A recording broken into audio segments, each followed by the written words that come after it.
नमस्कार मित्रों। आज का जो बाबा का ब्रह्म ज्ञान है वो यह है कि केवल भाजपा विरोध में बहुत सारे पत्रकार भारत की नीतियों का भी विरोध करते हैं, जो देश के लिए बहुत ही लाभकारी होता है और अंतर्राष्ट्रीय संबंधों में प्रगति होती है। तो अभी नरेंद्र मोदी, देश के प्रधानमंत्री नरेंद्र मोदी साइप्रस की यात्रा पर है और साइप्रस तुर्की का वैसा ही संबंध है जैसा भारत, पाकिस्तान, बांग्लादेश, चीन का संबंध है। तो अभी सबको पता है कि भारत का ब्रह्मोस जब से पाकिस्तान पर स्ट्राइक हुआ है भारतीय सेना के द्वारा, तब से भारत के बहुत सारे सैन्य उपकरणों की मांग बढ़ी है पूरी दुनिया भर में। तो एक संबंध होता है, एक अंतर्राष्ट्रीय संबंध होता है। चीन क्या करता है तो बांग्लादेश में निवेश करता है, पाकिस्तान में निवेश करता है, श्रीलंका में निवेश करता है और इस निवेश के आधार पर चाइना भारत को सामरिक रूप से घेरने का प्रयास करता है। तो जो भारत के दोगले बुद्धिजीवी पत्रकार होते हैं वह चीन की वाहवाही करते हैं और भारत को कोसते हैं कि देखो चीन ने तो भारत को चारों तरफ से घेर लिया है। और जब भारत अंतर्राष्ट्रीय संबंधों को मजबूत करने के लिए, अपनी अर्थव्यवस्था को मजबूत करने के लिए और अपने शत्रु देश पाकिस्तान, बांग्लादेश, चीन, तुर्की, इस सब को काउंटर करने के लिए, बांग्लादेश, पाकिस्तान, चीन, तुर्की, इस सब के जो पड़ोसी देश हैं वहाँ पर निवेश करते हैं, वहाँ पर अच्छे संबंध बनाते हैं जिससे कि भारत की पकड़ मजबूत हो और शत्रुओं पर दबाव बनाया जा सके। तो फिर भारत के जो दोगले पत्रकार होते हैं, बुद्धिजीवी होते हैं, वह फिर से सरकार की टांग खिंचाई करने का प्रयास करते रहते हैं।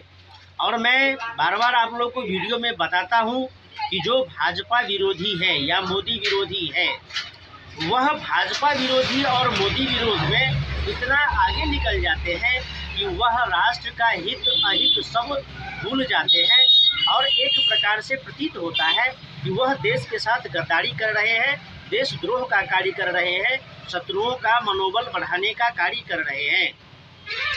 देश में जब चुनाव होता है उस समय वह सरकार के बारे में उल्टी सीधी बातें करते हैं, कुप्रचार करते हैं, तो अलग बात है। लेकिन जब अंतर्राष्ट्रीय स्तर का मुद्दा होता है, जब मोदी जी कोई प्लानिंग के साथ निकलते हैं विदेश में और किसी देश के साथ अपना अच्छा संबंध बनाते हैं, वहाँ पर अपने व्यापार को बढ़ाने के लिए बातें करते हैं और फिर शत्रुओं को दबाव में लाने के लिए प्रयास करते हैं, तो फिर बुद्धिजीवी दोगले पत्रकार जैसे कि प्रसून वाजपेयी हो गया, अभय दुबे हो गया, इस प्रकार के जो पत्रकार हैं वह मोदी विरोध में, भाजपा विरोध में शत्रुओं का गुणगान करना शुरू करते हैं।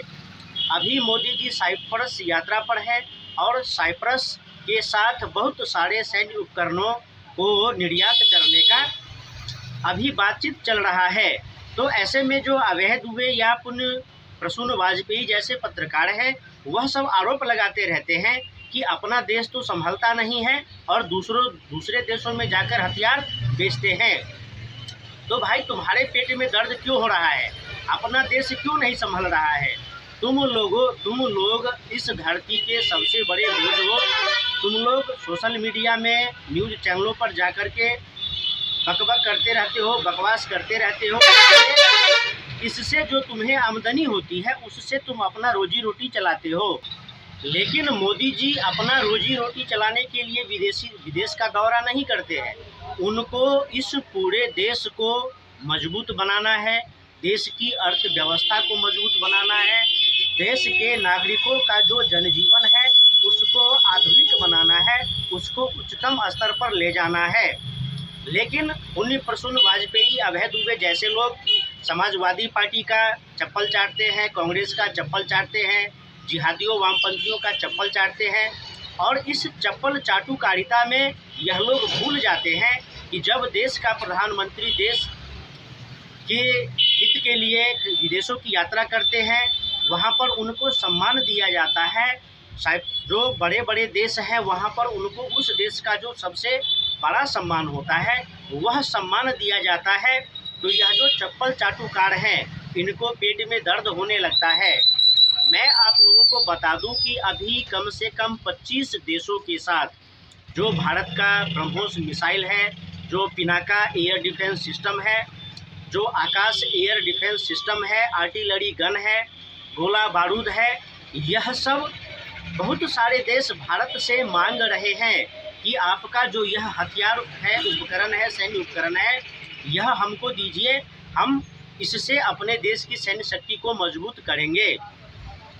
और जब सोशल मीडिया में या मेन स्ट्रीम मीडिया में चर्चा होती है भारत के सैन्य उपकरण विदेशों में बेचे जाएंगे, तो इससे भारत की साख बढ़ेगी, भारत की अर्थव्यवस्था मजबूत होगी और होना भी चाहिए।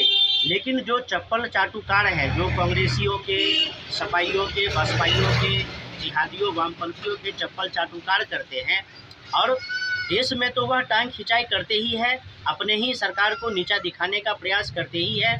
जब कोई अंतर्राष्ट्रीय मुद्दा होता है वहाँ भी यह अपने ही देश के, अपने ही नेताओं की टांग खिंचाई करते हैं। इसे ही तो देशद्रोही और गद्दारी कहते हैं। और क्या कहते हैं?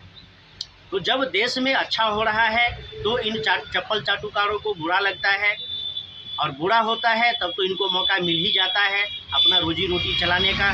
तो ऐसा नहीं होना चाहिए। आप बुद्धिजीवी हैं, आप पत्रकार हैं, आप आलोचना करने का एक तरीका होता है, आप आलोचना कीजिए, लेकिन सिरे से किसी बात को खारिज कर देना यह शत्रुओं के मनोबल को बढ़ाने के समान ही होता है। अभी हमारे देश के जो सैन्य उपकरण हैं वह दुनिया भर के देशों में बेचे जा रहे हैं। इससे हमारे देश की अर्थव्यवस्था बढ़ती है। अभी भारत देश विश्व का चौथा सबसे बड़ा अर्थव्यवस्था वाला देश है। सैन्य शक्ति के मामले में भी भारत विश्व का चौथा स्थान रखता है। तो जो शत्रु तत्व है भारत में, जो भारत में शत्रु तत्व हैं, जो शत्रुओं का मनोबल बढ़ाने का कार्य करते हैं, उसमें बहुत सारे बुद्धिजीवी पत्रकार हैं। तो चुनावों के समय में सरकार का विरोध करते हैं, आलोचना करते हैं, सही है, लेकिन शत्रु देश के साथ युद्ध हो रहा हो, फिर किसी शत्रु को दबाव में लाने का प्रयास हो रहा हो, अपने देश के मान सम्मान को, अर्थव्यवस्था को बढ़ाने का प्रयास हो रहा हो, वहाँ पर सरकार की आलोचना करना और सरकार की खिंचाई करना सरासर देशद्रोही और गद्दारी वाला कार्य है। और सोशल मीडिया में अभय दुबे जैसे लोगों को, पुण्य प्रसून वाजपेयी जैसे लोगों को बहुत गालियाँ पड़ती है, फिर भी यह लोग कुत्ते के दुम हैं, यह सीधे नहीं होते हैं। इनके लिए भी अब कुछ करना चाहिए जनता को, और इन्हें बताना चाहिए कि भारत देश बहुत तेज गति से आगे बढ़ रहा है, अपने शत्रुओं को भी परास्त कर रहा है, अपने देश के सामान्य जनजीवन का जो जीवन स्तर है वह अच्छा हो रहा है, देश की अर्थव्यवस्था अच्छी हो रही है, सैन्य क्षमता बढ़ रही है देश की, हर तरह से भारत देश की तरक्की और उन्नति हो रही है। फिर मिलेंगे, नमस्कार।